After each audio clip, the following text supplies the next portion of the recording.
Hi, Church! Kamusta po yung araw nyo? Kamusta po yung whole week nyo? Gusto lang po namin kayong i-welcome sa ating online celebration. Welcome to His Life TV. We are the church that loves God, make disciples, and impacts our world. Para po sa mga first-time friends po namin, gusto lang po namin sabihin sa inyo, it says in 1 John 3:16, this is how we know what love is. Jesus Christ laid down His life for you and for me. Sa mga hindi pa po nakapag-share ng link, please share the link po sa ating mga friends, sa mga group chats po natin, para makasama po natin silang mag-celebration. Para sa mga kasama po namin na nanonood sa ibang lugar, paki-comment down lang po yan sa ating comment section. We'd love to know po kung saan po kayo nanonood, kung galing po bang ibang lugar, OFW po ba kayo, or galing po kayo sa iba't ibang lugar ng Pampanga or ng Philippines. Please, we'd love to know more about you po. Get connected po sa ating mga social media accounts. So, hindi pa po kayo nakasubscribe or hindi pa po kayo nakafollow, we have our Facebook, Instagram, X, and YouTube. Before we worship, allow me to share this verse po in Psalm 105:1-3. Sabi po dito, give thanks to the Lord, proclaim His greatness, tell the nations what He has done. Sing praise to the Lord, tell the wonderful things He has done. Be glad that we belong to Him. Let all who worship Him rejoice. Let us pray. Father, we thank you for today. We thank you for everything that you have done. And Lord, as we worship you today, we open our hearts and we glorify you and we lift one name, that is you, Jesus. In Jesus' name we pray. Amen and amen. Handa na po ba kayong mag-worship kay Lord? Let us worship the Lord with everything that we have.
single thing you're doing.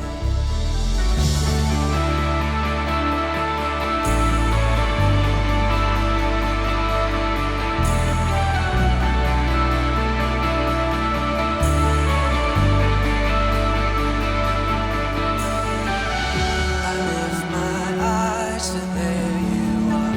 I cast my cares into your arms. I won't forget, I must respond to every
throne in glory, my Savior King. Your loving kindness has welcomed me. Though I'm unworthy of majesty, you wrap the lowly in royalty. Oh, I will lay my crowns down at your feet.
Dakila ka, O Diyos, tapat kang ang tunay. Magmula pa sa ugat ng aming lahi.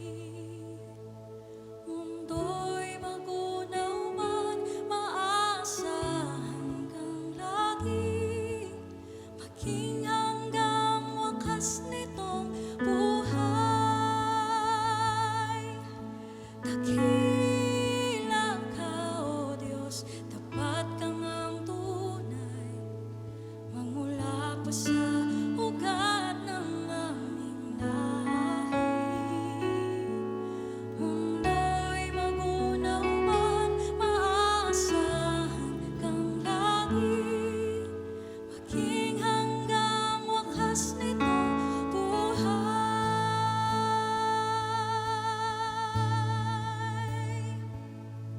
Sadyang kay buti ng ating Panginoon.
Sige po, tayong lahat tayo makot manalangin.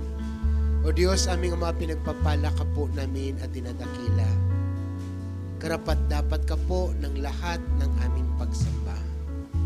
Dahil kayo lang ang tunay at buhay na Diyos. Kayo lang, O Diyos, ang marapat na pag-alayan ng aming buong puso, ng aming buong kaluluwa, at ng aming buong kalakasan. Dalangin po namin, Banal na Espiritu, kayo ang malayang kumilos sa aming kalagitnaan. Katagpuin niyo po ang bawat isa sa amin. Pagpalain niyo po ang inyong mga anak, pagpalain niyo ang inyong salita, pagpalain niyo ang inyong lingkod. Wala pong ibang pangalan ang magtataas sa lugar na ito dahil ikaw lamang po noon, ngayon at magpakailanman ang mananatiling Diyos na banal at karapat-dapat ng lahat ng aming papuri at pagsamba. Sige po, palakpakan natin ang Panginoon. Come on, let's give God the best clap offering this morning. Come on, give God praise.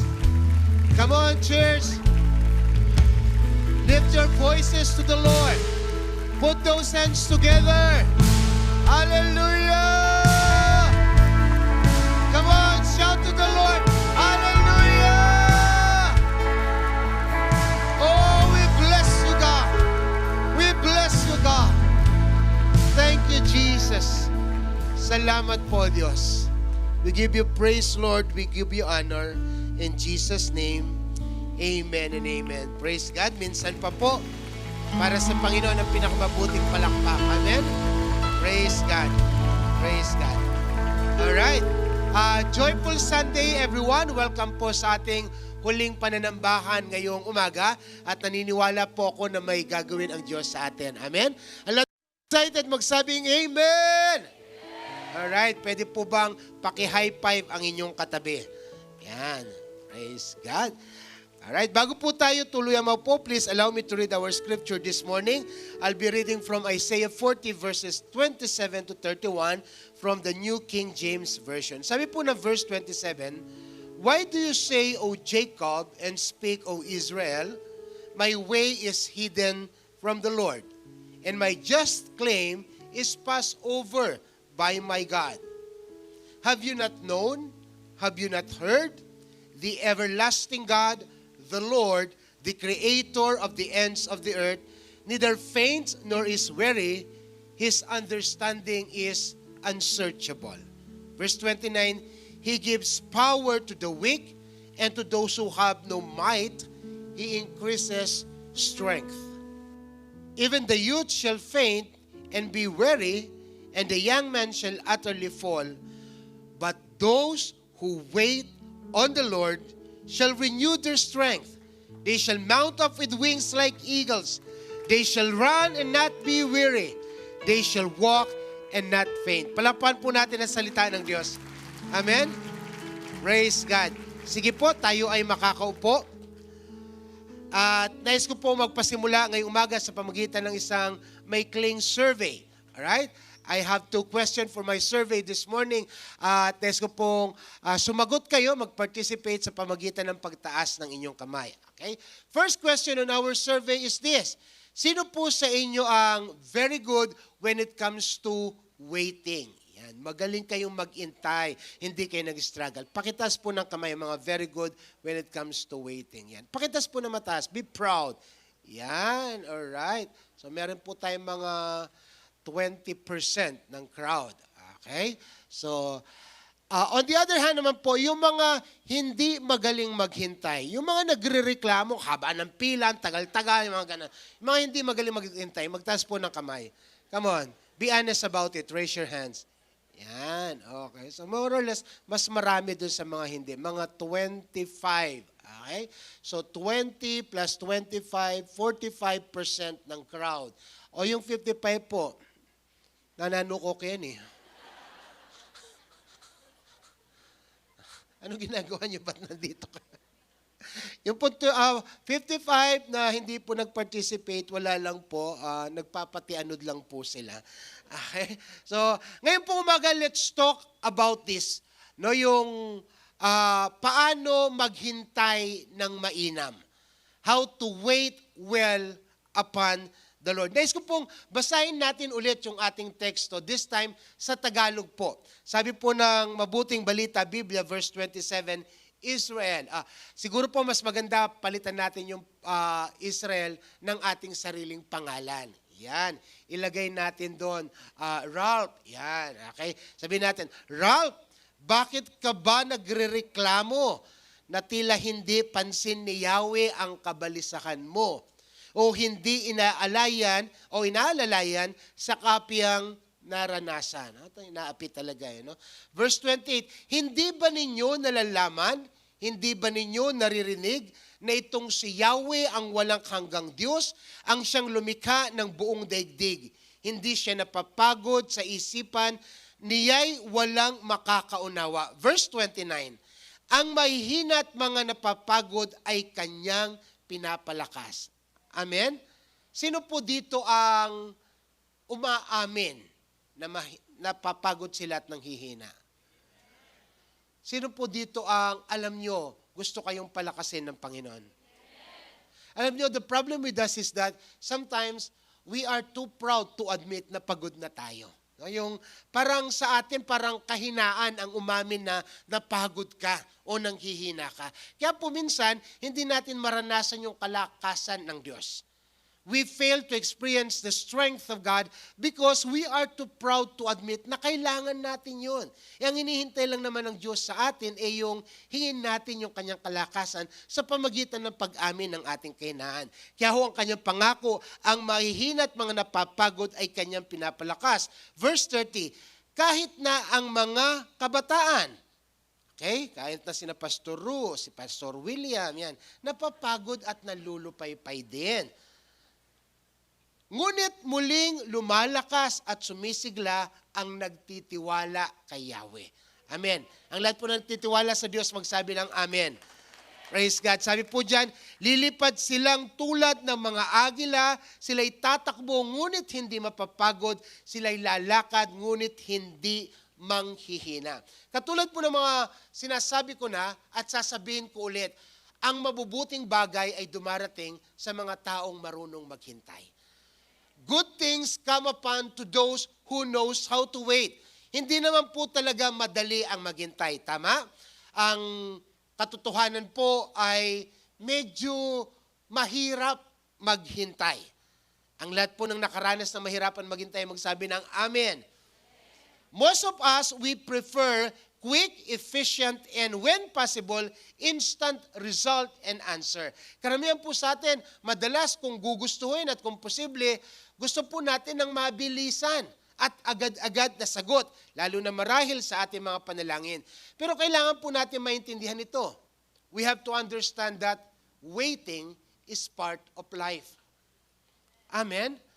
At madalas po, yung mabubuting bagay sa buhay, dumarating dun sa mga marunong maghintay. Amen. Because waiting, let me explain po na sa Biblia, particularly with the King James Version and the New King James Version, when it uses the word wait, that can be translated into the earlier version ngayon na hope at trust. So ibig sabihin, when the Bible talks about waiting, it is also talking about hoping and trusting. So the Bible is using hope, wait, and trust interchangeably. Kaya nga po, kapag tayo ay marunong maghintay, ibig sabihin, marunong tayong magtiwala sa Diyos. Pero kapag ikaw ay nagrereklamo habang naghihintay, ibig sabihin, nagrereklamo ka sa iyong pagtitiwala at paghintay sa Panginoon. Lahat po nakakasunod, magsabi ng Amen. Right? Mga halimbawa po ng paghintay, katulad lamang po ng mga binhi na ating itinatanim para maging pagkain. Wala naman pong nagtanim ngayong araw at kinabukasan aani. So kahit yung mga binhi, mga prutas, mga gulay na ating tinatanim, naghihintay po yan ng tamang panahon para magbunga at ating makain. Right? Bahagi po yun ng proseso ng paghintay. Or even the season for it to fade to the next season, meron pong proseso yan ng paghihintay. Tulad ngayon, naghihintay na tayo ng Kapaskuhan. Ang lahat po ng tumanggap na ng Christmas bonus, magsabi ng Amen. Parang hindi pa. Ang gustong tumanggap ng 13th month, magsabi ng Amen. Alright. Amen tayo dyan, di ba? Okay. So, kahit po yung mga babies, no? For babies to mature into adult, they need time. Nakakalungkot lang po magkaminsan, no? Yung mga bata ngayon, 9 na taong gulang, 12 taong gulang, nagmamadaling magdalaga. Agad-agad kung makapanamit, makapagpintura ng mukha, ganun-ganun na lang. Hindi ho nila ma-enjoy yung kanilang babyhood because they are rushing themselves into adulthood. Magkaiba po yun. Hindi parehong season yun. Amen. Huwag po nating mamadaliin yung ating mga anak sa pagtanda. At kayong matatanda na, wala na po tayong magagawa. Minadali natin eh. Okay. Kaya ako, while you are in the season of waiting, make the most out of it. No? Aluwet ang potang linipas nito. Potang anak ka, mamirapal kang tumba, potang tinwana ka man, magsasayanak ka. Enjoy the season of life. Alright? So, kahit po yung mga puno na in-enjoy natin yung kanilang mga shade, it takes time for them to grow and offer their shade. Sabi po ni G. Campbell Morgan, isang Christian author, sabi niya pong ganun, quoting on waiting upon God, waiting for God is not laziness. Waiting for God is not going to sleep. Waiting for God is not the abandonment of effort. Ibig sabihin, yun daw paghintay sa Diyos, hindi ang katulad ng pagtulog o katamaran. Isa ko kasi sinasabi natin, magobra na kay Lipay, nawa ko pa yan. Isike pa ay Lord, si karaba, yan. Hindi ho ganun. Waiting upon God, no? Hindi po natin gawing excuse yun para maging tamad tayo o tulugan na lang natin yung mga sitwasyon natin. Hindi ho ito ibig sabihin dahil nagwe-wait ka sa Lord, hindi ka na mag-e-effort. Sabi po doon, hindi ito yung pag-abandona ng pagkilos o pagtatrabaho. Pinaliwanag po ni Campbell Morgan ang pag-wait sa ganitong paraan. Sabi niya, waiting for God means, number 1, activity under command. Kaya ka nagpapahinga kasi inutusan ka ng Diyos na magpahinga. Kaya ka naghihintay kasi sabi ng Diyos, maghintay ka. Marami po kasi sa atin hindi marunong maghintay. Parang pakiramdam natin, wala tayong ginagawa kapag wala tayong ginagawa. Wala po tayong ginagawa kapag wala tayong ginagawa. Ang totoo po, may ginagawa tayo. Pag wala tayong ginagawa, naguluhan kayo? Ginugulo ko po talaga. And we thought that we are not doing nothing when we are waiting. Mali po yun. Actually po, kaya tayo naghihintay. Ang sabi po nung pangalawa, second, waiting is readiness for any new command that may come. Kaya ka naghihintay. Kasi naghihintay ka ng bagong ipag-uutos sa iyo. At kaya ka naman naghihintay nung una kasi ang utos sa iyo nung una, maghintay ka. Nandiyan pa po ba kayo? Kasi by nature po, itong etamo kikimot, pag hindi tayo gumagalaw, pakiramdam natin idle tayo. Hindi po. Kapag marunong ka maghintay sa Panginoon, no? Kapag alam mo na pinapaghintay ka ng Panginoon, hindi yun idle. Hindi yun waste of time. Sabi pa po, thirdly, to wait upon God is the ability to do nothing until the command is given. No? Mabilis lang po, may kwento sa Lubang Tipan, si Haring Saul, no, dapat maghintay siya bago ihandog yung susunuging handog. Pero dahil hindi siya nakapaghintay kay Propetang Samuel, naghandog na siya. Dahil nahuna siya, hindi siya naghintay ng susunod na iuutos sa kanya, doon po nahugot yung kasabihan na obedience is better than sacrifice. Ano po naging kabayaran nun? Natanggal siya sa pagiging hari. Itinanggal sa kanya ang kaharian. That's why kapag naghihintay po tayo, it is not a waste of time. We are actually waiting for another command from God. Ang lahat po na nakakasunod, magsabi ng amen. Sige po, palakpakan natin ang Panginoon. Praise God. And one more thing, we have to understand as well that waiting upon God is not just optimism o yung positibong pag-iisip. Ito po yung malalim na pagtitiwala sa katangian at pangako ng Diyos. Kapag kilala mo ang Diyos, kapag alam mo ang pangako ng Diyos, handa kang maghintay. Andyan pa po ba kayo? Kasi alam mo kung sinong hinihintay mo. It may take months, years, decades. It doesn't matter. Kasi alam mo yung nangako. Kilala mo yung hinihintay mo. Amen. Amen. Sino po naniniwala na kapag sinabi ng Diyos, gagawin niya? Kaya nga po ba kapag naghihintay tayo sa Panginoon, inilalagay natin yung ating pag-asa sa Kanyang katangian at pangako. Habang naghihintay tayo sa Panginoon, it is like saying, God, I am trusting your character and your promises. God, I am hoping on your character and your promises. That is how it is to wait well upon God. Amen. Actually po, ang paghihintay ay hindi passive. Ito po ay active. Paano nagiging active? Kasi kapag naghihintay ka sa Diyos, no, napoprocess mo sa utak mo kung ano yung totoong problema at nagiging tama yung pagharap mo sa mga problemang nasa iyong harapan. Sabi nga, kapag yung ating hope, yung ating trust, which is congruent to waiting upon God, pakikinggan tayo sigurado ng Diyos sa ating panalangin. Pakinggan niyo po ako. Kung sa inyong paghintay, na iiyak na kayo, at madalas, ang panalangin nyo, puro hikbi na lang, ang sabi po ng Biblia, God will listen to the prayers of the broken-hearted who know how to wait upon God. Kapag naghintay ka, sasagutin ka ng Diyos ng may kahabagan at pagmamahal. Ang lahat po ng handang maghintay, magsabi ng Amen. Amen? Sige po, palakpakan natin ang Panginoon. Praise God.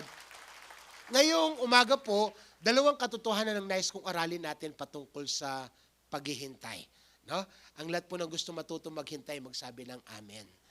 Yan. Okay, pipigilan ko po ang sarili ko. Pag-usapan natin ito agad para hindi ako ma-sidetrack. Alright? Una po, sino po dito yung mga hinihintay nyo dumating na? Magtaas po ng kamay. Mga ilan-ilan. No? So, tayong lahat naghihintay pa. Parang alam ko nang hinihintay nyo. Sino po dito yung malapit na dumating yung hinihintay nila? Yung 15 days na lang, darating na yung hinihintay. Parang alam ko nga yung hinihintay nyo. Makinig ko kayo sa akin. Ang unang punto po natin ito, like it or not, waiting takes patience. Yung paghintay po ay nangangailangan ng pasensya. Pakitingnan nga po yung katabi nyo, kung yan ang asawa nyo, sabihin mo sa kanya, simula ngayon, tatawagin kitang pasensya. Right? Sino po dito paborito ang pasensya? Tayo po, pwede tayong maghintay ng araw, linggo, buwan, taon, dekada para sa kaligtasan ng ating pamilya, para sa kagalingan ng karamdaman, para sa sagot sa panalangin, o dun sa matagal ng paghintay ng paghingi ng kapatawaran, para maging tama yung mali, para matupad yung pangarap. Pag ito pong pinag-uusapan, handa tayong buong tiyagang maghintay. Pero alam niyo po, sa totoo lang, yung paghintay, hindi lang nito pinagyayaman yung ating pasensya. Bagkus ipinapakita, inire-reveal kung tayo nga ay may pasensya. Nandiyan pa po ba kayo? Waiting does not only develop our patience, it reveals if we are patient enough.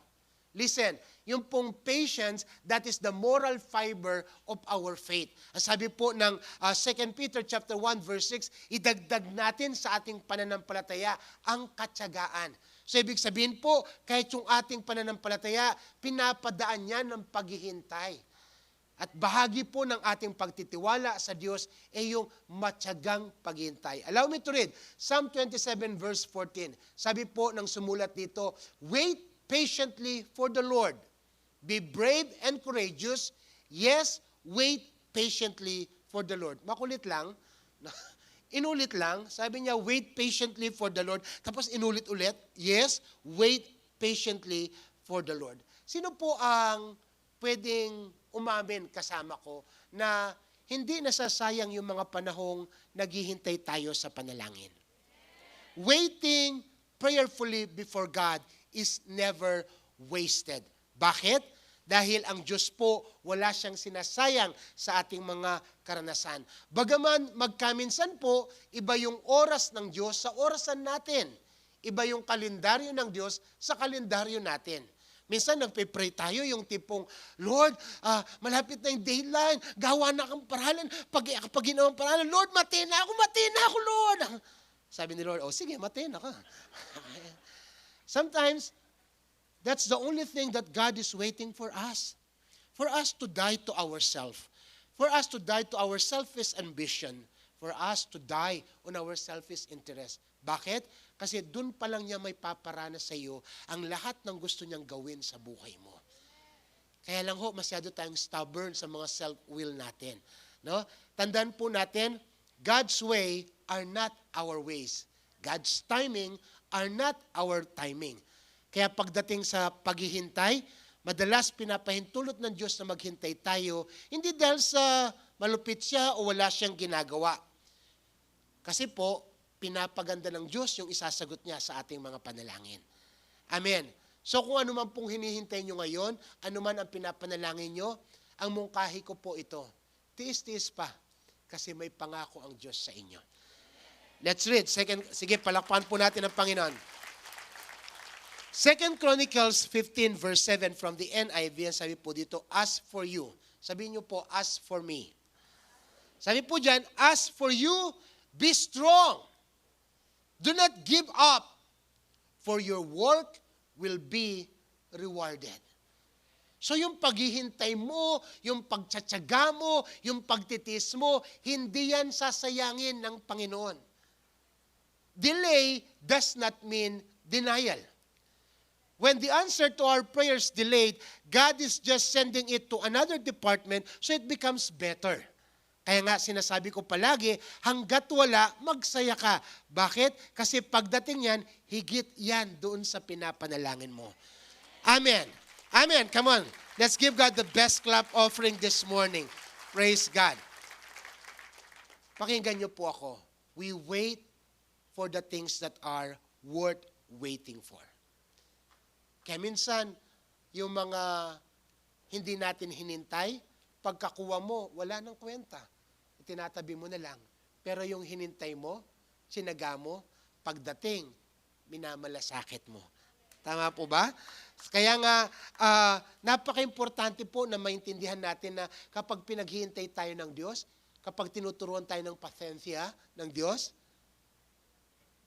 pinapamature niya yung ating pananampalataya.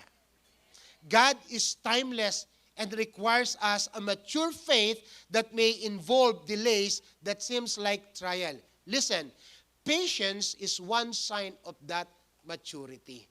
No? Ito po, kapag daw tayo ay natutong maging mapasensya, kapag tayo natutong magtiyaga, yun ay palatandaan na lumalalim tayo sa ating relasyon sa Panginoon.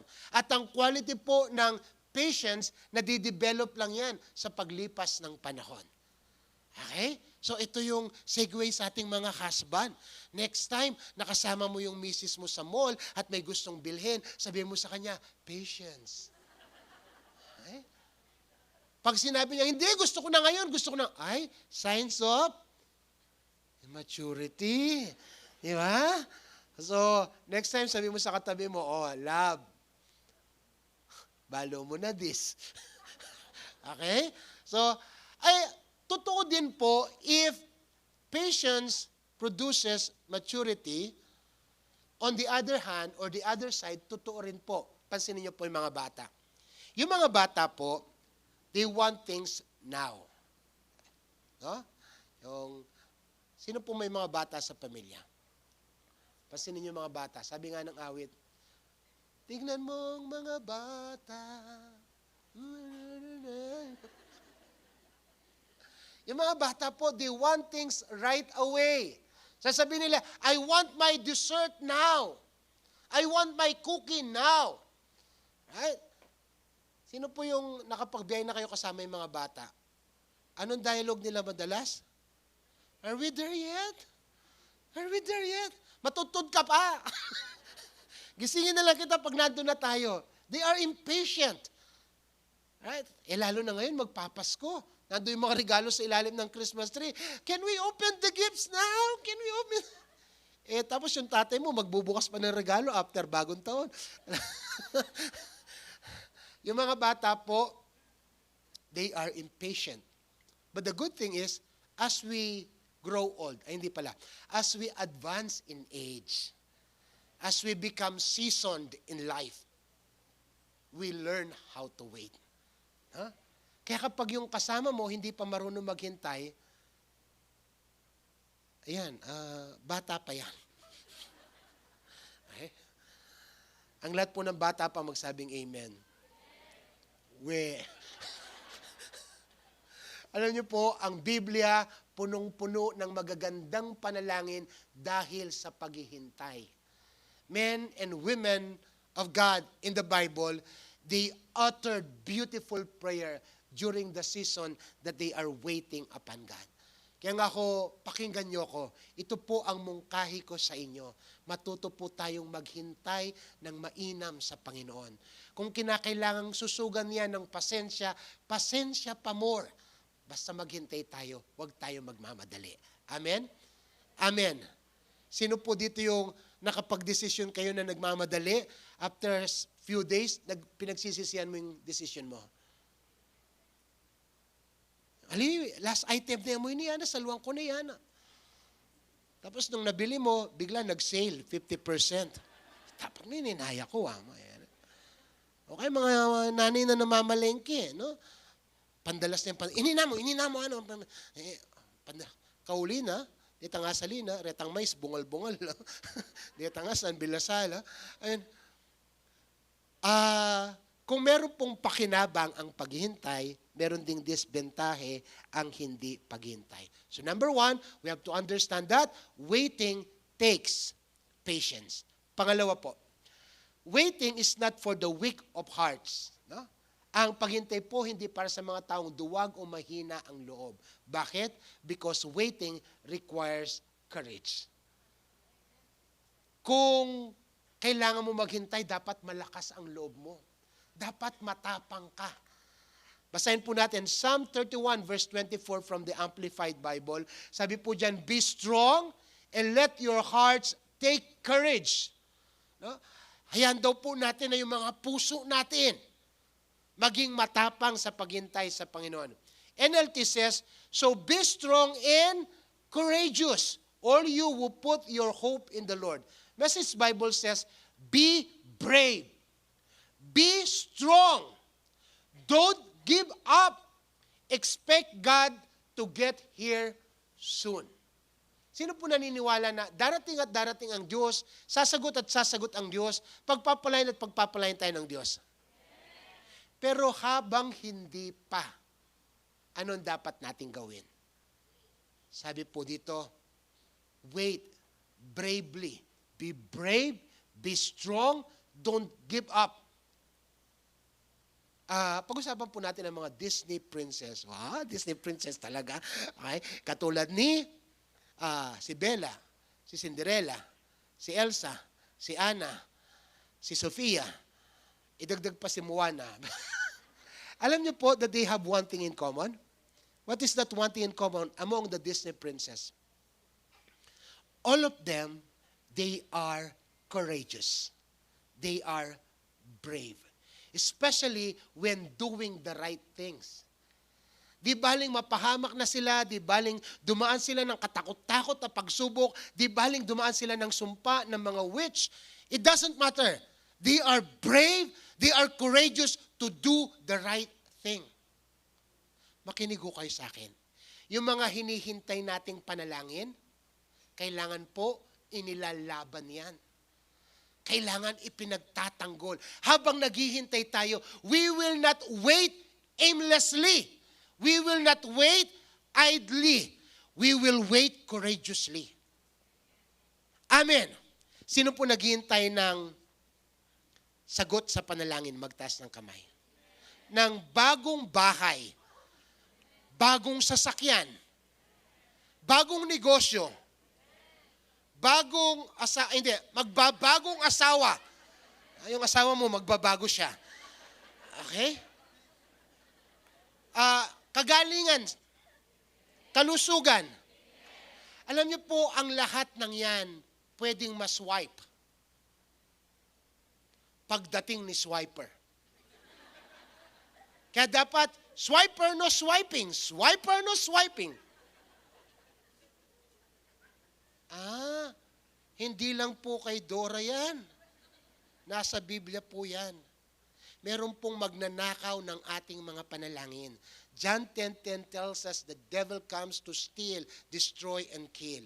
Kaya sa ating pagbabantay, hindi tayo pwedeng basta naghihintay lang, magbabantay ho tayo, magiging matapang tayo. Yung kaligtasan ng mahal sa buhay, yung kagalingan, yung relasyon, yung pangarap, yung sagot sa panalangin, ilalaban yan. Kaya dapat matapang ka, malakas ang loob mo.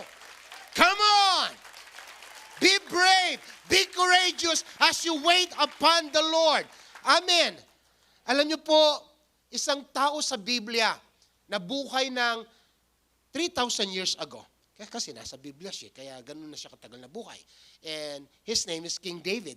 King David knew, the one who wrote the Psalms na binabasa natin, he knew how to wait bravely upon God. Pansinin niyo po, nung mabuhay si Haring David, bilang pastol, tinawag siya, inanoint siya ng isang propeta. Sabi sa kanya, simula ngayon, ikaw na magiging hari ng bansang Israel. Then after that, ano nangyari sa buhay niya? Naging pugante siya, pinaghahanap siya, pinapatay siya, hanggang sa napalayo siya sa mga ibang bansa. Pero alam niyo po, si David, kilala niya ang kanyang Diyos. Kaya malakas ang loob niya na naghihintay sa Diyos. Kung Diyos ang tumawag sa akin para maging hari, ang Diyos ang magluluklok sa akin sa trono. Kung Diyos ang tumawag sa akin para maglingkod sa bansang Israel, Diyos ang gagawa noon. While you are waiting upon your prayers to come to pass, be brave. Don't give up. Ilaban mo dahil may magnanakaw dyan. Ang lahat po ng nakahandang ilaban ang kanilang panalangin, magsabi ng amen. Balikan po natin ang sinulat ni David, Psalm 27, verse 14. Wait patiently for the Lord. Alam ni David kung sino yung kanyang hinihintay.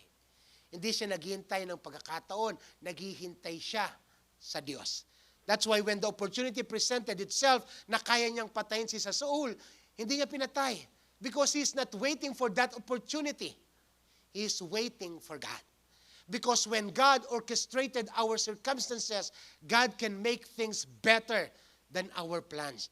Madalas po, yung mga sagot ng Diyos sa ating panalangin, higit na matalino, higit na maganda, higit na dakila kaysa ating mga panalangin. That's why don't give up on your prayers. Don't give up on your dreams.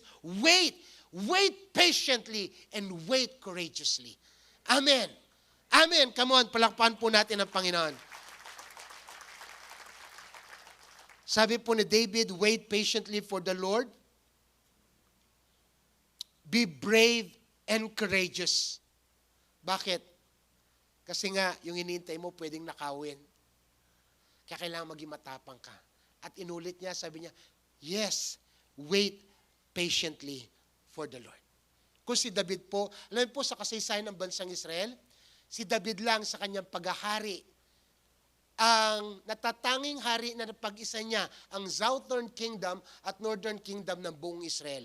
During his time, nagkaroon ng kapayapaan. Kaya napakaganda lang ho na matuto tayong maghintay ng buong tiyaga, ng buong tapang sa Panginoon. Dahil kapag kilala natin kung sino ang ating Diyos at alam natin ang kanyang mga pangako, magtagal man ang ating paghintay, alam natin, we are waiting for the best to come. Amen. Palakpakan po natin ang Panginoon. While we are waiting, habang naghintay po tayo, habang inilalaban natin ito, ano yung pwede natin gawin? One, you can stay in communication with God. No? Huwag mong i-give up yung prayer life mo. 2, you can do it by looking on His fingerprints on ordinary moments. Madalas po, kumikilos ang Diyos, nandiyan ang kanyang kamay sa malilit na bagay. Kaya lang hindi natin nakikita yun kasi nakatingin tayo sa malalaking bagay. Pakinggan niyo po ako, great things are composed of small things. Yung mga dakila at spectacular na sagot sa panalangin, binubuo yan ng maliliit na sagot sa panalangin. That's why if you will not appreciate the fingerprints of God on simple, ordinary, mundane things of your life, hindi mo makikita yung mga dakilang pagkilos niya. Makinig po kayo sa akin. Hindi darating ang mga libo kung hindi nyo iingatan ang 10 at kusing at piso. We have to see the fingerprints of God on ordinary moments. Or probably while we are waiting, we can also keep ourselves busy on the Word of God. Feed yourself. Plant yourself on the Word of God. Or while waiting, we can probably soak ourselves in worshiping. Kasi po kapag sumasamba tayo habang naghihintay sa Panginoon, nagiging maganda po yung pananaw natin sa buhay. No? Very shortly lang po, just this week when we came from Tagaytay, pauwi po kami, and it's kind of traffic, tapos yung driver ko po, driver talaga, yung kasama ko po sa sakyan, si Pastor Ru, started playing worship song in the car.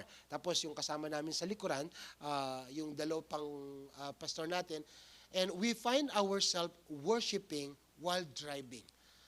At pakiramdam ko lang po na walang sayang dun sa haba ng biyahe, kahit dun pa sa traffic, kasi sumasamba ka ng mga panahong yon. Para ho maging makabulukan ang paghihintay, ilaban ho natin ito, tiyagain at maging matapang. Paano magiging matapang? Magbasa ng Biblia, manalangin, tignan ang galaw ng Diyos, at pwede rin ho paglingkuran yung mga tao sa ating paligid. Listen to me. While you are busy serving other people, before you know it, dumating na yung para sa'yo. Sabi ng Biblia, be concerned not only with your own interest, but with the interest of other people. Kaya minsan nababagot tayo sa paghintay kasi wala ka nang inisip kundi yung para sa'yo. Keep yourself busy serving the people within your sphere of influence. And before you know it, nandyan na yung hinihintay mo para sa'yo. Amen? Or probably, you can start thanking God kung ano meron ka na. Mamaya po, pag uwi nyo ng bahay, pagbukas ng pintuan, pasalamatan nyo ang Diyos sa inyong pintuan. Have you ever thanked God for your door? Huh? Do we need to do that? Yes, of course. Di kayo nagpapasalamat na wala pang pumasok na magnanakaw sa pintuan na yan? Oh. Pagpasok mo, you thank God dun sa couch ninyo. Pagpasok mo, you thank God sa room mo. Because you have a lot of things that we need to be thankful na maraming tao wala. And while we are waiting for greater things, while we are waiting for God to update our life, no, let's be grateful for what we have. Amen. Tingnan mo yung katabi mo, sabihin mo sa kanya, thank you. Tayo pong lahat ay tumayo. Right? Makinig ho kayo sa akin. Just because a door is closed, it doesn't mean that God is not doing anything. Just because the opportunity is not there, it doesn't mean that God is not doing anything. Listen, God is working even while we are waiting. Okay? Sabi po ng Psalm 127 verse 2, God can provide for His devoted lovers or believers even while they sleep. Kaya sa ating pong paghihintay, walang nasasayang. Kasi habang naghihintay ka, kahit naman po tayo mga magulang di ba? When we prepare food for our children, we tell them to wait. Just stay there, sit there, I'll prepare your food. Nandiyan pa po ba kayo? Tayo po mga magulang, while our children are sleeping, we are already preparing for their stuff. The same thing is true with God. Sabi po ng Diyos, dun sa mga anak ko, kahit natutulog pa sila, naghihintay sila ng buong tiyaga, naghihintay sila ng buong tapang, inihahanda ko na yung pagpapala para sa kanila. Amen? Amen. Mga halimbawa po ng mga babae at lalaki sa Biblia na naghintay. Ilagay po natin, una sa listahan, si Noah. Si Noah, nung itayo niya ang napakalaking arko, it took him 120 years para magamit yung arko sa pagdating ng baha. Pero sabi po ng Biblia, during that 120 years, he's preaching the gospel to the people. Idagdag po natin sa kwento, sa listahan, si Jacob. Jacob waited for 7 years para pakasalan yung babaeng mahal niya. Only to discover, he was strict. Hindi yung gusto niyang binigay sa kanya. He waited for another 7 years. It took him 14 years waiting for the love of his life. Naalala ko tuloy, parang may kakilala kong ganun. Naghintay siya ng 15 years para mapikot niya nga sa akin. Hindi, joke lang pala. So, we have to understand na bahagi ng mga kwento sa Biblia yung paghihintay. Idagdag po natin si Ruth. Si Ruth, ang balo, he waited for years serving her mother-in-law to be wedded again to the one of the best person in the Bible, Boaz. Okay?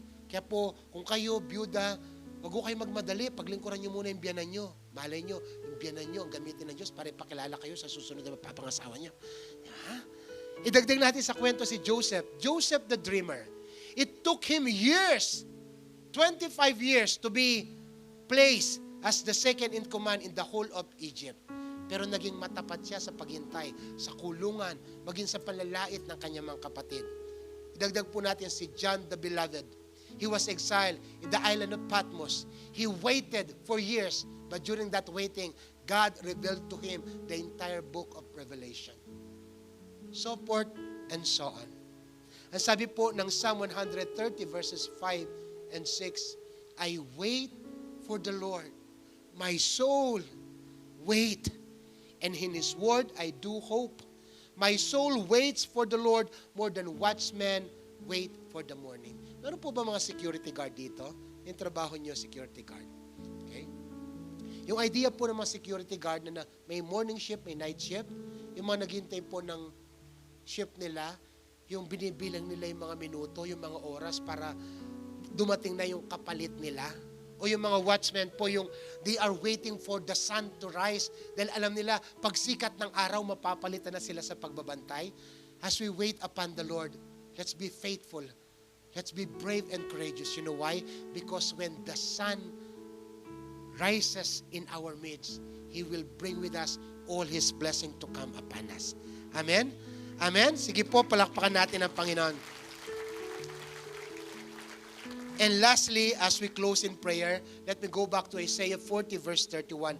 Those who wait, those who hope, those who trust on the Lord shall renew their strength. They shall mount up with wings like eagles. They shall run and not be weary. They shall walk and not faint. Ayaw mo nang humakbang? Pagod ka ng tumakbo? Tiis lang. Tiyaga lang. Tuloy lang. Bahagi yan ng ating paghintay. Pakinggan niyo po ako. God seldom does great things in a hurry. Hindi gumagawa ang Diyos ng mga dakilang bagay sa pagmamadali. Kapag may ginagawang dakilang bagay ang Diyos, madalas, He takes time. At ang sabi ng Biblia, in His time, He makes all things beautiful. That's why I challenge you this morning, whatever you are waiting, wherever you are in your waiting season, congratulations because you are in good company. Marami nang nauna sa iyo ang natutong naghintay. Wait, pabor. Amen? Remember this. Good things come to those who knows how to wait. Tayo pong lahat ay umuko at manalangin. O Diyos, aming Ama, pinagpapala ka po namin at tinadakila. Diyos ka ng lahat ng panahon. Panahon ng pakikipagbuno, panahon ng paghihintay, hindi ka kailanman nagmadali. Dahil ang orasan mo ay hindi namin orasan. Ang kalendaryo nyo ay hindi namin kalendaryo. Dalangin po namin ngayong umaga, punlaan niyo ang aming mga puso ng pasensya, ng lakas ng loob, upang makapaghintay kami ng inyong pinakamabuti. Banal na Espiritu, kayo po ang malayang kumilos sa aming kalagitnaan. I just pray, God, that you embrace everyone. Allow heaven to kiss our soul, that we may hear from you, that in the fullness of time, you're going to make all things beautiful. Meanwhile, Lord, help us to wait patiently. Help us to wait courageously. Can we just raise our hands to the Lord? Sige po, sabayin natin ang Panginoon. Purihin natin siya. Thank you, Jesus. Kailan may di magbabago ang kabutihan mo. Kailan may di magbabago ang kabutihan mo. Ang buhay ay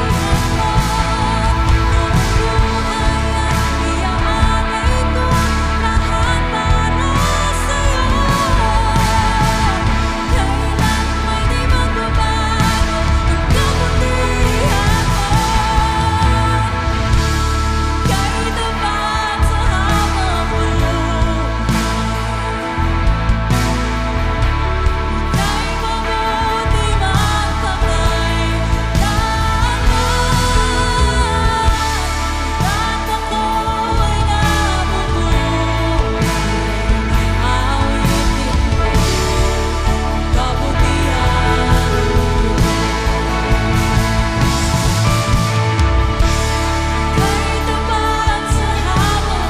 ika'y mabuti magpakailanman. At ako'y nabubuhay, aawitin ko ang kabutihan mo. Kahit tapat sa habang buhay, ika'y mabuti magpakailanman. At ako'y nabubuhay, aawitin ko ang kabutihan ng Diyos. Sa pagkakataon po ito, nais ko yung buksan yung altar sa bawat isa sa atin, lalong higit po sa ating mga bisita who came for the first time. Ang sabi po ng Biblia, Galatians chapter 4, verse 4, ngunit sa takdang panahon, isinugo ng Diyos ang kanyang anak. Alam niyo po, sa totoo lang, naghintay din ang Diyos ng tamang panahon para sa araw na ito, para sa inyo, upang iparana sa inyo ang kanyang pagmamahal at ang kanyang pagliligtas. If you are the one I am talking right now, probably this is your destined time to give your life back to the Lord. And if you want to make that decision, nais ko pong samahan kayo sa simpleng panalangin ng pagtanggap. Tayo pong lahat ay umuko at manalangin. Sumunod po tayo sa ganitong panalangin. Sabihin natin, Panginoon, binubuksan ko ang aking puso. Pinapapasok ko si Jesus bilang aking sariling Diyos at personal na tagapagligtas. Inaamin ko po, ako ay wasak, ligaw, makasalanan. Patawarin niyo po ako. Isinasandal ko ang aking pagtitiwala sa lahat ng ginawa ni Kristo sa krus ng Kalbaryo. Salamat po sa kapatawaran, sa kaligtasan, sa buhay na walang hanggan, at lalong higit, O Diyos, sa pag-ampon niyo sa akin bilang inyong anak. Simula po ngayong araw, susunod ako sa inyo, mamahalin ko kayo, paglilingkuran ko kayo. Salamat po, O Diyos, sa pangalan ni Jesus. Amen at amen. Palakpakan po natin ang Panginoon. Praise God for His word for us tonight. And if meron po kayong mga highlights dyan ng preaching po natin, please drop down po sa ating mga comment section. And we'd love to know po kung ano po yung highlights of the message po tonight. And lastly po, if you'd like to give po, here are the few ways po na makakapagbigay po tayo. Meron tayong mga bank accounts, meron po tayong GCash, and meron din po tayong Maya. Thank you so much po for your generosity. And marami pong salamat sa pagsama po sa amin sa ating Sunday celebration through online. And see you po again next week. Ang lahat po na natutong maging pasensyoso at lumakas ang loob na maghintay sa kalooban ng Diyos, magsabi ng Amen. Yan. Palakpan po natin ang Panginoon. Praise God. Raise your hands. I want to bless you with the word. The Lord bless you and keep you. The Lord make His face to shine upon you. The Lord be gracious with you. The Lord bless you with patience. The Lord bless you with courage. The Lord bless your family with favor. In the name of the Father, the Son, and the Holy Spirit. And all God's people will say, Amen and Amen. Good morning po and God bless.